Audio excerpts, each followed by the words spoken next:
जय माता दी। आज के इस वीडियो में हम आपको शीतला सप्तमी या अष्टमी की कथा सुनाने जा रहे हैं। कथा सुनाने से पहले अगर आपने अभी तक हमारा चैनल सब्सक्राइब नहीं किया है तो जल्दी से कर लीजिए, और कथा पसंद आए तो इसको लाइक और शेयर कर दीजिएगा, और कमेंट में जय शीतला माता लिखना ना भूलिएगा। तो चलिए कथा शुरू करते हैं। पौराणिक कथा के अनुसार एक गाँव में एक ब्राह्मण दंपति रहा करते थे। उनके 2 बेटे थे और 2 बहुएं थीं। दोनों बहुओं को लंबे समय के बाद बेटे हुए थे। इतने में शीतला सप्तमी या फिर अष्टमी का पर्व आया। घर में पर्व के अनुसार ठंडा भोजन तैयार किया गया। दोनों बहुओं के मन में तभी विचार आया कि यदि हम और हमारे बच्चे ये ठंडा भोजन और बासी भोजन करेंगे तो हमारे बच्चे और हम तो बीमार हो जाएंगे। हमारे बच्चे तो अभी छोटे हैं। तो इस तरह के कुविचार को अपने मन में रखकर दोनों बहुओं ने क्या किया कि दोनों बहुओं ने पशुओं के दाने को तैयार किया और उसी के बर्तन में जो बासी भोजन तैयार किया हुआ था वो छिपा कर रख दिया। सास बहू शीतला माता की पूजन करने की तैयारी की। शीतला माता की उन्होंने कथा सुनी। इसके बाद दोनों बहुओं की जो सास थी वो तो शीतला माता के भजन करने के लिए बैठ गईं, लेकिन जो दोनों बहुएं थीं वो बच्चा रोने का बहाना बनाकर घर आ गईं और उन्होंने बर्तन से गर्मा गर्म रोटी निकाली, चूरमा किया और पेट भर के भोजन किया और अपने बच्चों को भी कराया। सास ने घर आने पर बहुओं से भोजन करने के लिए कहा। बहुएं जो थीं वो ठंडा भोजन करने का दिखावा करने लगी और चुपके से वो घर का काम करने लगी। सास सोचने लगी कि वो खाना खा रही हैं, तो सास कहने लगी कि बच्चे कब सोए हुए थे, उन्हें भी जगाकर भोजन करा दो क्योंकि वो भी भूखे होंगे। सास के कहने पर जब बहुएं अपने बेटे को जगाने गईं तो उन्होंने देखा कि उनके बेटे तो मर गए हैं। ऐसा बहुओं की करतूतों के फलस्वरूप शीतला माता के प्रकोप से हुआ था। बहुएं विवश हो गईं। तब उन्होंने सास को अपनी सारी बातें बता दी कि उन्होंने बासी भोजन को छुपा दिया था और ताजा भोजन बनाया था और भोग लगाने से पहले ही उस ताजे भोजन को स्वयं और अपने बच्चों को खिला दिया था। सास ने जब ये घटना जानी तो बहुओं से झगड़ने लगी और उनको बहुत डांटा। तब सास कहने लगी कि एक तो माता की कृपा से तुम्हें इतने दिनों बाद बच्चे हुए थे, उसके बाद तुमने इन्हीं शीतला माता की अवहेलना की है, इसलिए अपने घर से अभी का अभी निकल जाओ और बेटों को जब जिंदा और स्वस्थ कर लेना तभी घर पर वापस लौटना। अपने मृत बेटों को एक टोकरे में सुलाकर दोनों बहुएं घर से निकल पड़ी। जाते जाते रास्ते में एक जीर्ण वृक्ष मिला जो खेजड़ी का वृक्ष था। उस खेजड़ी के वृक्ष के नीचे ओरी और शीतला दोनों बहनें बैठी हुई थीं और उन दोनों के बालों में बहुत सारी जूं भी थीं। बहुएं बहुत थक गई थीं तो वहां बहुएं दोनों ओरी और शीतला माता के पास आकर बैठ गईं और उन दोनों ने शीतला माता और ओरी के बालों से खूब सारी जूं भी निकाली। जुओं का नाश होने से ओरी और शीतला माता ने अपने मस्तक में शीतलता का अनुभव किया और कहा कि तुम दोनों ने हमारे मस्तक को शीतल किया है, वैसे ही तुम्हें पेट की शांति मिले। ऐसा सुनकर दोनों बहुएं एक साथ बोली कि पेट का दिया हुआ ही हम लेकर यहाँ मारी मारी भटक रही हैं, परंतु शीतला माता के दर्शन नहीं हो रहे हैं।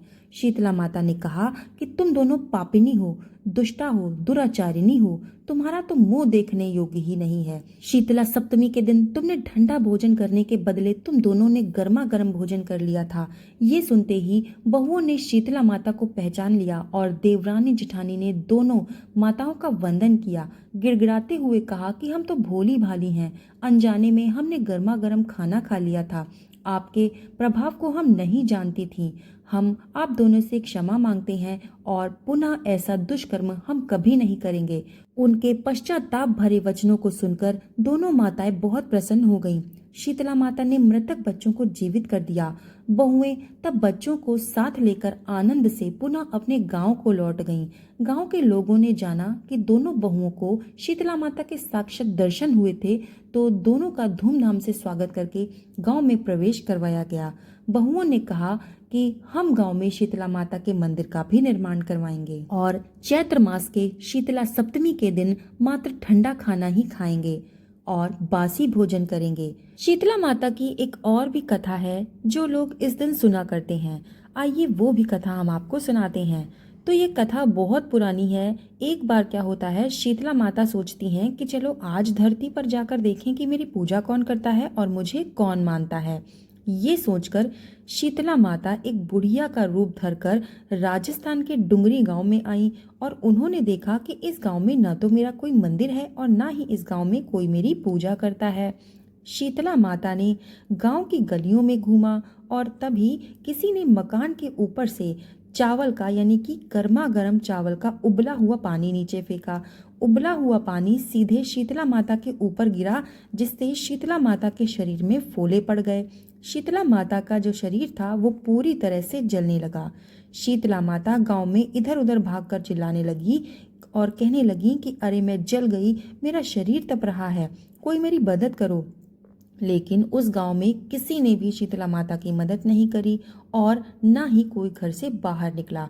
तभी घर के बाहर एक कुम्हारिन महिला बैठी हुई थी। जब उसने देखा कि एक बूढ़ी माई तो बुरी तरीके से जल चुकी हैं और उनके पूरे शरीर में तपन है, इसके पूरे शरीर में छाले और फफोले पड़ गए हैं और ये तपन उनसे सहन नहीं हो पा रही है, तब उस कुम्हारन ने कहा कि माँ तू यहाँ आकर बैठ जा, मैं तेरे शरीर के ऊपर ठंडा ठंडा पानी डालती हूँ। कुम्हारन ने उस माई को अपने घर पर बिठाला और खूब सारा ठंडा पानी उनके ऊपर डाला और बोली कि हे माँ, मेरे घर में रात की बनी हुई राबड़ी रखी है और थोड़ा सा ठंडा ठंडा दही भी है, तू दही राबड़ी खा ले। जब बूढ़ी माई ने ज्वार के आटे की राबड़ी और दही खाया तो उनके शरीर को बहुत ठंडक मिली। तब कुम्हारन महिला ने कहा कि माँ बैठ जा, तेरे सर के बाल बिखरे हुए हैं, ला मैं तेरी चोटी गूंथ देती हूँ। और कुम्हारन माई उनकी चोटी गूंथने हेतु कंघी से बाल करती गई। अचानक कुम्हारन की नजर उस बुढ़िया माई के सिर के पीछे पड़ी तो कुम्हारन ने देखा कि उनकी एक आंख तो बालों के अंदर छिपी हुई है।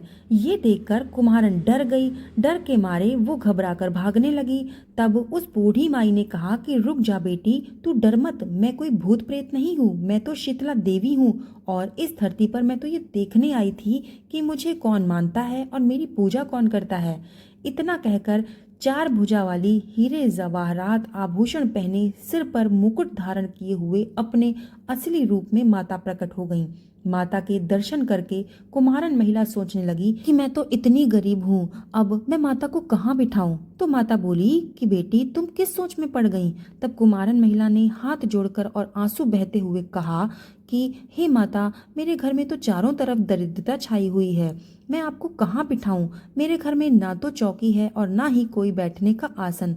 तब शीतला माता ने प्रसन्न होकर उस कुम्हारन के घर पर खड़े हुए गधे पर बैठकर एक हाथ में झाड़ू और दूसरे हाथ में डलिया लेकर उस कुम्हारन के घर की सारी दरिद्रता को झाड़ू से डलिया में भरकर फेंक दिया और उस कुम्हारन महिला से कहा कि बेटी, मैं तेरी सच्ची भक्ति से प्रसन्न हूँ और तुझे जो भी चाहिए वो तुझ मुझसे मांग ले।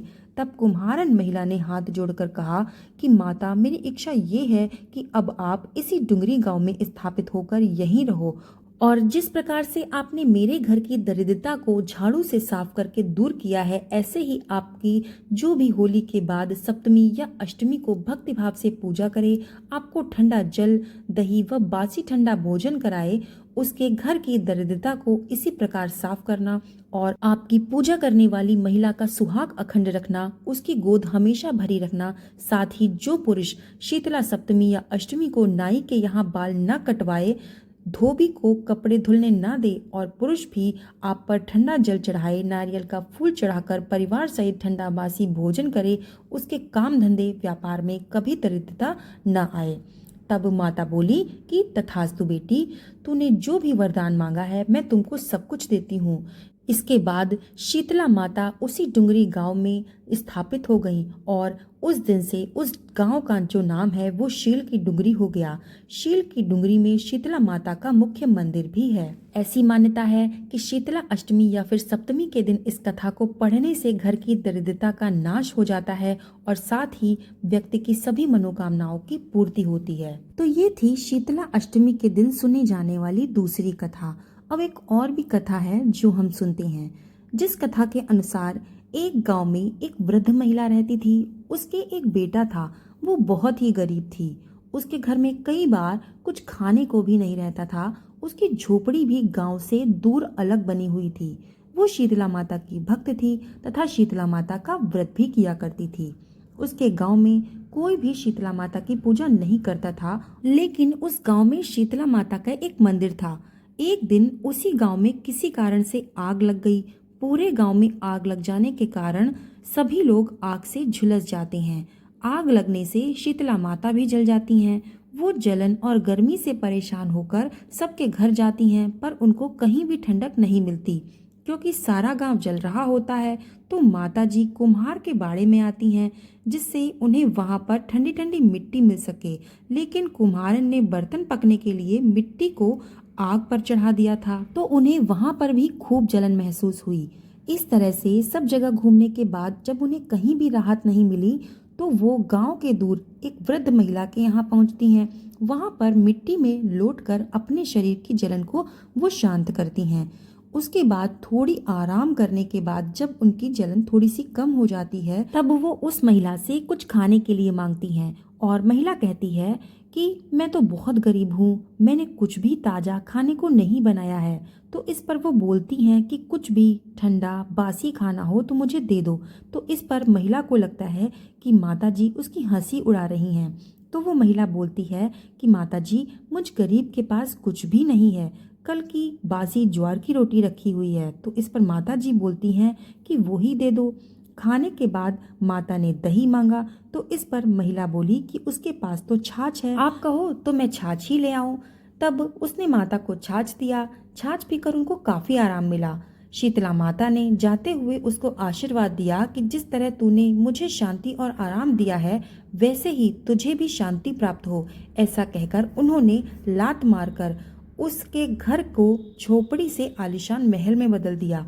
किसी गांव वाले ने राजा से शिकायत कर दी कि पूरा गांव जल गया है, लेकिन महिला की झोपड़ी सुंदर महल में बदल गई है। तो उसको लगा कि जरूर उसी महिला ने कोई जादू टोना करके ऐसा किया है। ये सुनकर राजा ने उस महिला को अपने दरबार में बुलाया और पूछा कि जब सारा गांव जल गया तो तेरी झोपड़ी कैसे बच गई और महल कैसे बन गया? तूने क्या किया है जो ये सब हो गया है? तब उस वृद्ध महिला ने राजा के सामने हाथ जोड़कर कहा कि हे महाराज, मैंने तो कुछ भी नहीं किया।